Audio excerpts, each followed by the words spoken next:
مگر تھا قیادت کا کردار پست، اور آخر میں انہوں نے کہا کہ عزائم تو بیدار سینوں میں تھے مگر سانپ بھی آستینوں میں تھے۔ تو میں کہتا ہوں کہ یہ انہوں نے اس میں سب سیاسی، ملٹری، جیو پالیٹکس سب کو وہ ساری کیا۔ چیزیں انہوں نے اس میں، I think that was the area. Otherwise تو جو فوج کی نوکری ہے یہ تھوڑا سا آنریریم لے کے آپ اپنی جانیں قربان کرتے ہیں، سب سے پاکیزہ پروفیشن یہی ہے۔ جنرل صاحب آپ نے 38 برس جو ہے اس قوم اور پاک فوج کی خدمت کی ہے، آپ کے پاس بڑا تجربہ ہے، آپ اس ملک کے 2 بڑے صنعتی یونٹ جو ہیں ان کے بھی سربراہ رہے ہیں۔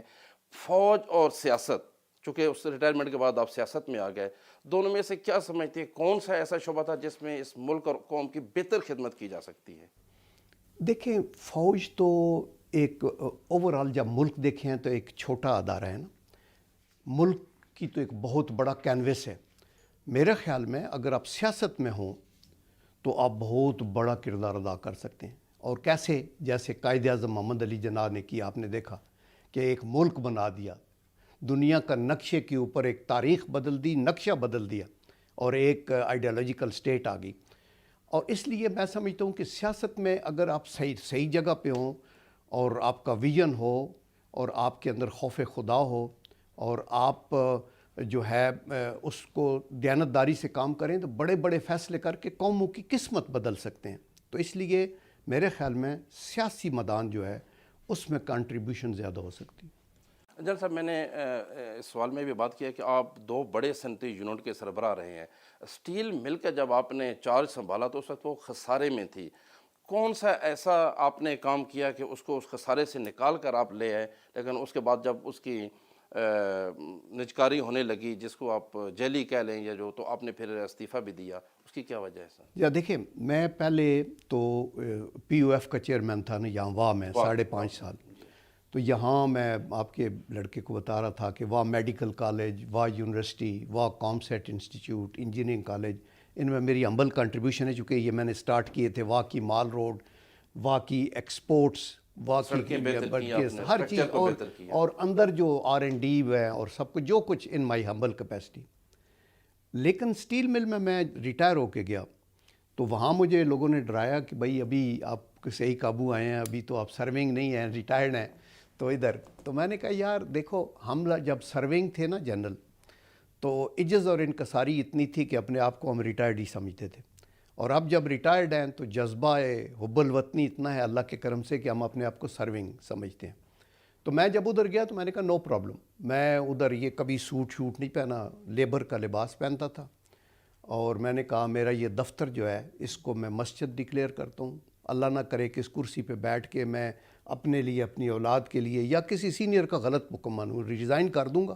اور پھر اینڈ پہ میں نے ریزائن نہیں کیا، تو میں نے کہا وہ نہیں ہوگا۔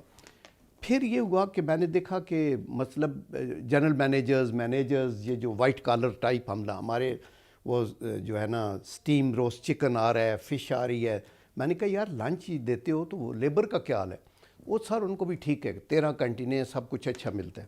میں نے کہا اچھا ٹھیک ہے، ایک دن میں ایک کینٹین میں چلا گیا، میں نے دیکھا جالیاں ٹوٹی ہوئی ہیں، کراچی میں گرمی بڑی ہوتی ہے، مکھیاں اندر آ رہی ہیں، کچیاں روٹیاں، ابلی ہوئی دال، تو میں نے کہا یار یہ سارا دن کام کرتے ہیں، تو میسیں بند۔ آئندہ چیئرمین سے لے کے نیچے بہت سے ایم ڈیز بھی تھے، جنرل مینیجر، میں نے وہاں 17,000 کی اسٹرینتھ تھی، تو میں نے کہا ہم سب ان کے ساتھ کھانا کھایا کریں گے۔ اور انہوں نے کہا سر یہ پھر جو ہے نا اس کا بل، جب میں نے کہا بل ہم بڑھا دیتے ہیں، ان کو کھانا تو دو۔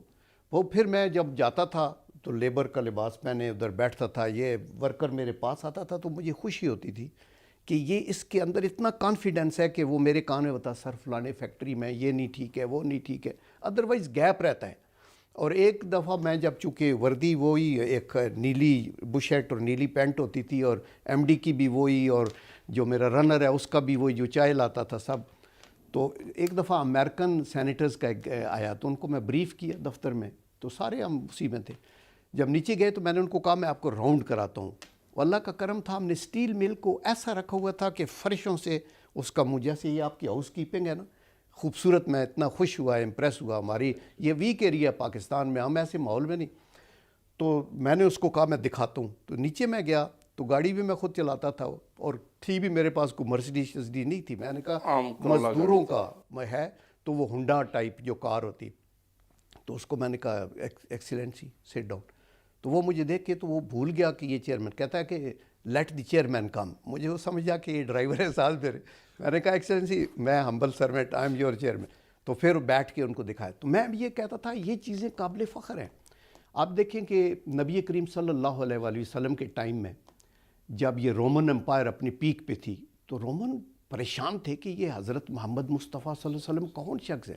تو ایک دفعہ شہزاد کسی کو بھیجا انہوں نے، ایک پرنس کو، تو وہ کہیں گئے نا تو ایک محفل میں، تو انہوں نے کہا جی وہ کون ہے وہ محمد جو اتنا بڑا تھا؟ تو انہوں نے کہا جی ان میں سے آپ دیکھیں وہ بیٹھے ہیں نیچے لوگوں کے ساتھ، وہ کہ یہ ہماری اپنی مذہب کی ٹیچنگ ہے۔ جنرل صاحب، خسارے والے مل کو آپ 18 بلین کا پروفٹ میں لے آئے، آپ کیا دیکھ رہے ہیں کہ ابھی بھی اس موجودہ حالات میں کیا سٹیل مل اپنے پاؤں پہ کھڑی ہو سکے گی؟ دیکھیں پولیٹیکل ول چاہیے، کیا نہیں ہو سکتا۔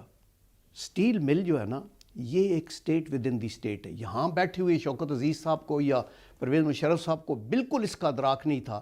میں ان کو کہہ رہا تھا کہ میں ادھر بیٹھوں، مجھے پتہ ہے 19,000 ایکڑ زمین، 19,000 ایکڑ، اپنا پاور ہاؤس 165 میگا واٹ کا، 100 بیڈ کا ہاسپٹل، آپ کی اپنی جیٹی، سمندر سے جہاز ان لوڈ ہوتا ہے تو کنویئر بیلٹ پہ 4.5 کلومیٹر بھٹی تک وہ آتا ہے، 18 ہمارے لوکوموٹیوز انجن ریلوے کے، 72 کلومیٹر کی ریلوے لائن، 110 کلومیٹر کا روڈ نیٹ ورک، اور 10 کلومیٹر کے اندر ٹنلز جو جس کے اندر آپ وہ فائبر آپٹکس وغیرہ کی ہے، مطلب ہے نیم اٹ، اور اتنی یہ فیسلٹیز تھی تو ہم اس کو بیچنا چاہتے تھے۔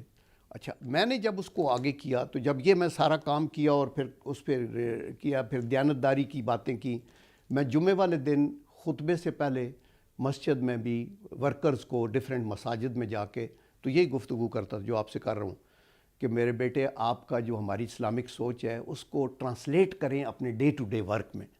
میں نے کہا میں باہر سے آیا ہوں تو آپ کے شوز بھی ایک لائن میں ہونے چاہیے۔ تو مطلب یہ ہے کہ وہ کر کے خدا کا کرم تھا، بارش ہوئی پیسوں کی، 18 ارب آپ نے ٹھیکا، 6 ارب اس میں سے ہم نے گورنمنٹ کو انکم ٹیکس دیا۔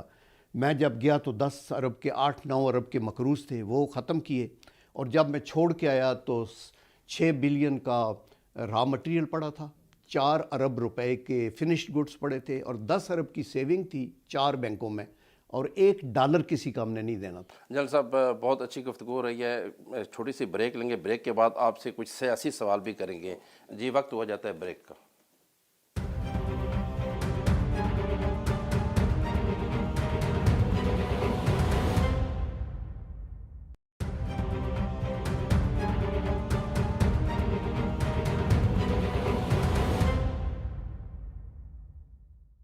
ویلکم بیک جنرل صاحب، بہت اہم آپ سے گفتگو ہو رہی تھی۔ جنرل صاحب آپ 2004 میں 3 اسٹار جنرل کے طور پہ ریٹائر ہوئے، تو کیا وجہ ہے سر کہ آپ نے مسلم لیگ نون میں ہی کیوں شمولیت اختیار کی جب آپ سیاست میں آپ نے قدم رکھا؟ تو جی دیکھیں پہلا تو لوگ یہ کوشچن کرتے ہیں کہ فوج کی نوکری کی ہے جنرل صاحب، یہ ادھر کس گاندے پھنس گئے ہو، سیاست ڈالے یہ وہ۔ تو میں ان کو کہتا ہوں کہ دیکھیں سیاست بڑا پاکیزہ پروفیشن ہے۔ ہمارے نبی کریم صلی اللہ علیہ وآلہ وسلم نے بھی سیاست کی۔ جب یہ صلح حدیبیہ ہوئی وہ کہہ رہے تھے، ساتھ حضرت علی کرم اللہ وجہہ کہہ رہے تھے کہ یہ کیا کہہ رہے ہیں، یہ دشمن ہمیں کہہ رہا ہے کہ آپ اس کے اوپر جو معاہدہ لکھ رہے ہیں اس پہ محمد مصطفیٰ صلی اللہ علیہ وسلم بھی نہ لکھیں، اور ہمارا بندہ بھاگ کے آئے گا آپ واپس کریں گے، آپ کا آئے گا تو آپ نہیں کریں گے۔ نبی کریم صلی اللہ علیہ وسلم نے کہا رک جاؤ، ٹھیک ہے، ساری باتیں مانی، واپس آ گئے، واپس آ کے دوسری جنگیں لڑیں، پھر فتح مکہ ہوا۔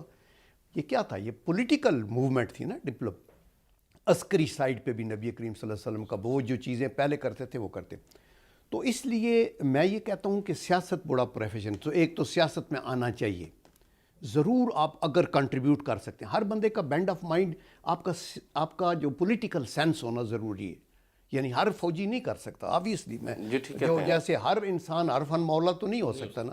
آپ یہ دیکھیں کہ امریکن فوج میں بہت سے جنرل ہیں، لیکن جنرل میکارتھر ایک تھا جس نے جاپان میں اس کو بھیجا اس کے دوسری جنگ عظیم کے بعد۔ آج کا ماڈرن جاپان جنرل میکارتھر کے محرون منت ہے۔ آپ نے دیکھے کہ 4-5 اسٹار جنرل کولن پاول تھے، ان کو انہوں نے ڈپلومیسی کا ہیڈ لگایا تو لگا نا۔ اسی طرح ساؤتھ کوریا آج جو بنا ہوا ہے، یہ بھی ایک لیفٹیننٹ جنرل پارک تھے جس کو انہوں نے لگایا 18-19 سال انہوں نے لگائے، تو یہ وہ تو فوج میں تو ایک تو وہ ابھی آگے پارٹی کی سے ہوئی۔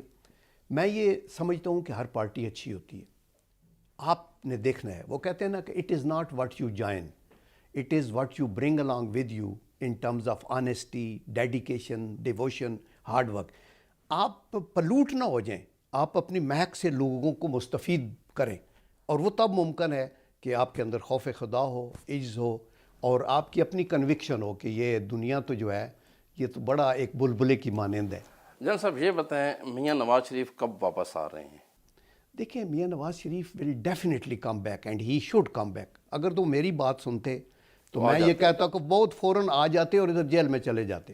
دیکھیں نا, انہوں نے کوئی قتل تو کی ہوئی نہیں ہے, 3 دفعہ پرائم منسٹر آئے, اور ان کے خلاف جو کیسز بھی ہیں بلڈوز ہوئے ہیں. آپ دیکھیں نا, کوئی بھی بندہ ہمارا جو پولیٹیکل رائیول ہے وہ بھی سینے پہ ہاتھ رکھے کہ 100 دنوں میں 150 پیش کیے یا 120 دنوں میں 150 کا. یہاں قتل کے مقدمے پہ لوگ پھنسے ہوئے ہیں, زمینوں کے چکر میں 25 سال, پراپرٹیوں کے چکر میں کرتے ہیں. آپ نے گیٹ نواز کرنا تھا نا, تو آپ اگر کسی کو انصاف نہیں دیں گے تو لوگ کی سمپتیز ان کے ساتھ ہو جائیں گی. ہم یہ کہتے ہیں کہ کوئی بندہ جس نے قانون ہاتھ میں لیا, کرپشن کی, کبھی معاف نہ کریں. میاں صاحب کا علاج مکمل ہو چکا ہے سر, آپ سمجھ؟ دیکھیں, میں اس پہ کچھ نہیں کہہ سکتا, آئی ڈونٹ نو. ان کا ایک اوپن ہارٹ سرجری ہوئی ہے, ایک دفعہ سرجری ہو رہی تھی تو یہاں وین پھٹ گئی اور لائف اینڈ ڈیتھ کا مسئلہ تھا. یہ وہی ڈاکٹرز ہیں جنہوں نے پہلے ہینڈل کیا, ان کی کڈنی کے مسائل ہیں. تو مجھے آئی ایم شیور کہ وہ اس کے نیچے ہے. لیکن مور دین دیٹ میرا خیال ہے, ایک تو علاج کی تو بات ہے ہی, لیکن وہ اس بات کی بھی خواہش مند ہے کہ میں یہاں ہوں تو مجھے انصاف ملے. انصاف کا یہ مطلب نہیں کہ مجھے بری کر دیں, انصاف کا یہ مطلب ہے کہ وچ ہنٹنگ نہ ہو, کہ جی ان کو پکڑو جو کہ چونکہ یہ ہماری سیاسی جو رستہ ہے اس کے روڑے ہیں, تو صرف ان کے اوپر کنسنٹریٹ کرو. ابھی دیکھو شہباز شریف صاحب کو اندر کیا نا, تو عمران خان صاحب گئے لاہور تو انہوں نے کہا بند کر دیا. اچھا, آج چارپائی بھی نہ دینا, نیچے لٹانا. مطلب ہے دس از یو ڈونٹ ڈو. میاں صاحب لندن میں ہیں سر, آپ سے کبھی رابطہ ہوا؟ دیکھیں, میرے ساتھ کوئی رابطہ, میں تو گیا نہیں لندن وغیرہ, ڈائریکٹلی رابطہ نہیں؟ یہ ڈائریکٹلی نہیں ہے, لیکن میرے ساتھ ساری لیڈرشپ, شہباز شریف صاحب ہیں, اسحاق ڈار صاحب ہیں, اور باقی احسن اقبال ہے. ان کے ذریعے رابطہ ہوتا ہے. جنرل صاحب, حال ہی میں میاں نواز شریف اور مولانا فضل الرحمان کا رابطہ ہوا اور لمبی گفتگو ہوئی ہے. یہ بتائیے گا کہ اس میں کیا چیزیں طے پائی ہیں؟ پی ڈی ایم کیا کرنے جا رہی ہے؟ کوئی ایجیٹیشن کی طرف جا رہے ہیں, استعفوں کی طرف جا رہے ہیں, چونکہ آپ بھی اویئر ہیں, اور یہ جو اہم گفتگو ہے جس کے بارے میں جو ہے باتیں ہو رہی ہیں کہ مولانا صاحب کی اور میاں نواز شریف صاحب کی بہت اہم گفتگو ہے, تو آپ کون کو بتانا پسند کریں گے؟ دیکھیں, میں تو اس گفتگو کو پریوی نہیں ہوں, میں ویسے بڑک نہ مار دوں کہ نہیں دونوں نے مجھ سے پوچھ کے گپ شپ لگائی ہے. But I am sure political لوگ ہیں نا, تو انہوں نے یہی بات کی ہوگی کہ آگے کیا. دیکھیں, مولانا فضل الرحمان صاحب کی جو سوچ ہے وہ یہ ہوتی ہے ابرپٹ, استعفے دو, ختم کرو, چڑھ جاؤ, یہ وہ. ہماری جو سوچ ہے, ہم یہ کہتے ہیں کہ آئین اور قانون کی حدود کے اندر رہ کے ہمیں جو کچھ بھی کرنا ہے, بیکاز اگر ہم نے یہ سیٹ کر دی نا ایگزامپل کہ ہلا بول دو پرائم منسٹر ہاؤس پہ تو گرا دو, تو دین دیر از نو اینڈ. کل آپ حکومت میں ہوں گے تو کوئی اور لوگ ہلا بول دے گا. تیسرا, یہ کبھی نہیں ہونا چاہیے. اور آئینی اور قانونی پوزیشن یہی ہے کہ آپ نو کانفیڈنس کر سکتے ہیں. یہ گورنمنٹ جو ہے یہ میجارٹی گورنمنٹ نہیں ہے. ان کی یہ ان سپورٹرز کی بیساکھیوں پہ کھڑے ہیں جو کہ ان کے اتحادی ہیں, اور وہ اگر اتحادی کسی وقت بھی ان کو وہ پیچھے ہو گئے, جو ہر وقت وہ گلے کرتے رہتے ہیں پھر آگے ہوتے ہیں, لیکن انہوں نے اگلا الیکشن بھی لڑنا ہے, ایم کیو ایم نے بھی اور پی ایم ایل کیو نے. لوگ ادھر ہاتھ رکھیں گے نا, وہ کہیں گے جی مہنگائی ہے, یہ ہے. آپ نے آپ اگلا الیکشن کب دیکھ رہے ہیں؟ اسی سال دیکھ رہے ہیں یا یہ 5 سال پورے کریں گے؟ دیکھیں, میں تو یہ سمجھتا ہوں کہ یہ شاید جلدی بھی ہو جائے. وجہ کیا ہے؟ آئیڈیلی میں آنیسٹلی میں آپ کو بتاؤں کہ میں سمجھتا ہوں 5 سال پورے کرنے چاہیے ہر گورنمنٹ کو, بلکہ 10 سال کرنے چاہیے, بلکہ 15 سال. مہاتیر محمد نے ملیشیا کو کیسے اٹھایا؟ کنٹینیوٹی ہونی چاہیے نا, جو ایک پلان آپ شروع کریں اس کو پورا کریں. لیکن وہ تب ممکن ہے کہ آپ وہ کام کریں جو پبلک کی ویلفیئر کے ہوں, آپ داغدار نہ ہو جائیں, آپ پہ پبلک کا ٹرسٹ ہو.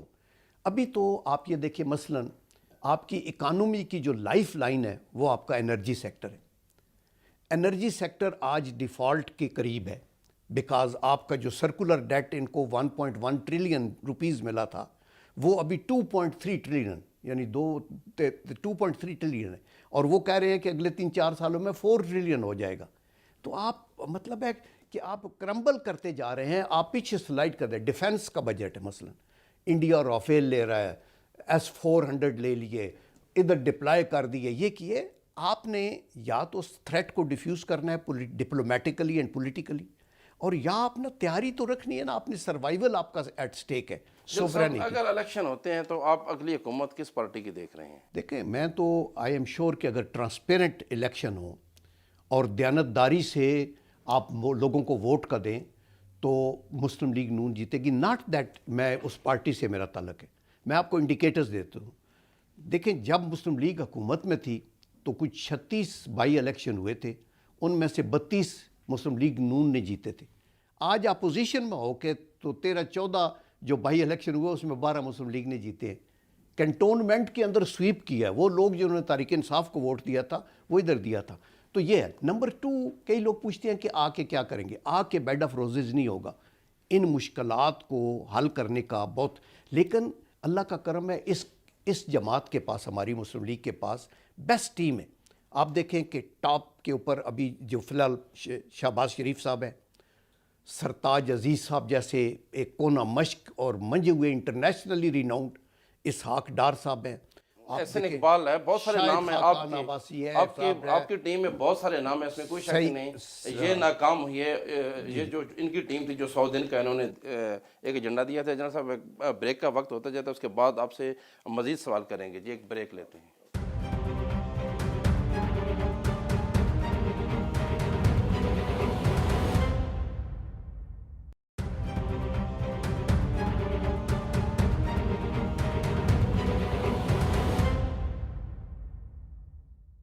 Welcome back. جنرل صاحب آپ سے بہت اہم گفتگو ہو رہی تھی. جنرل صاحب یہ بتائیے گا کہ اگر آپ کی پارٹی برسر اقتدار آتی ہے, مسلم لیگ نون الیکشن ون کرتی ہے, تو آپ کا پرائم منسٹر کون ہوگا؟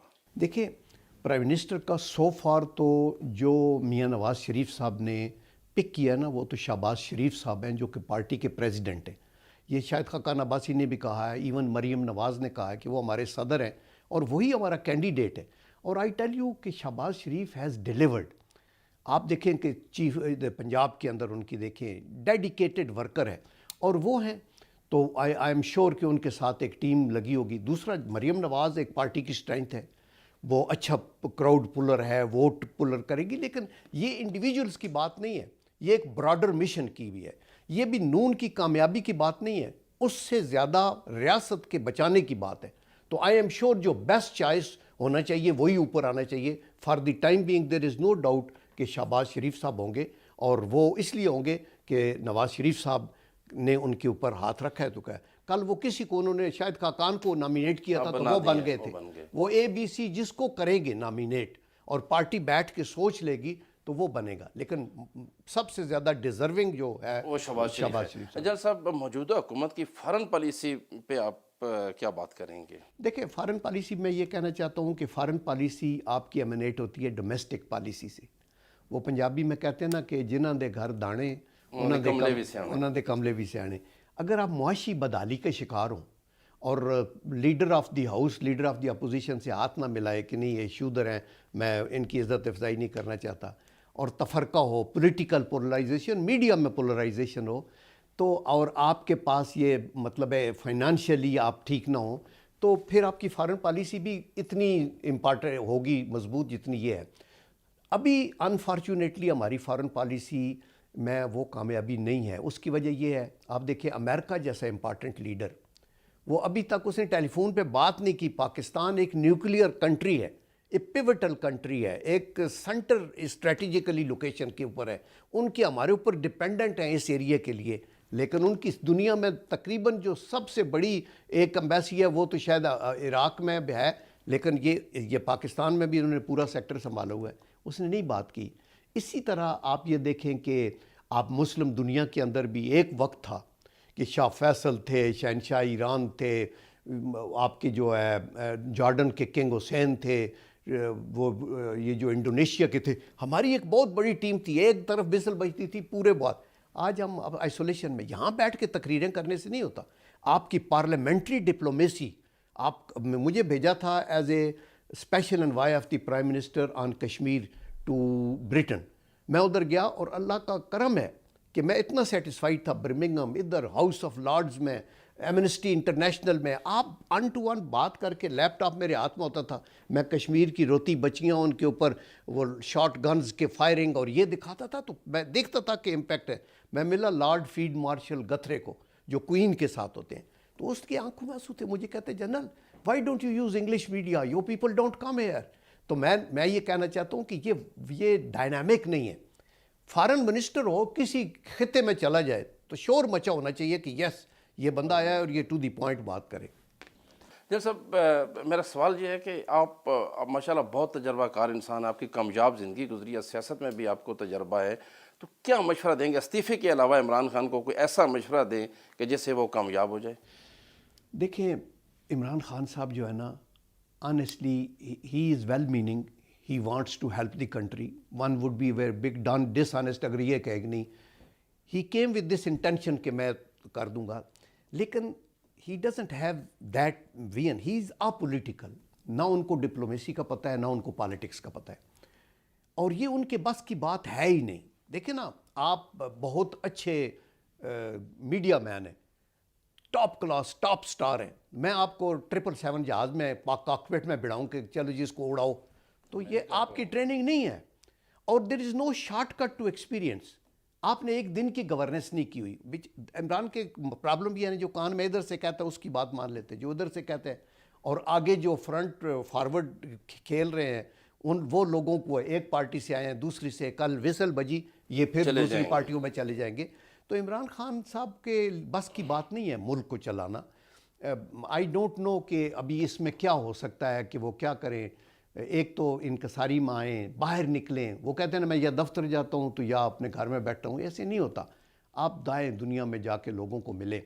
یہ لائف بڑی شارٹ ہے اور یہ بلبلے کی مانند ہے، اور اس میں جتنی آپ مدد کر سکتے ہیں پاکستان کی، اپنی مسلم امہ کی، وہ آپ کو کرنی چاہیے.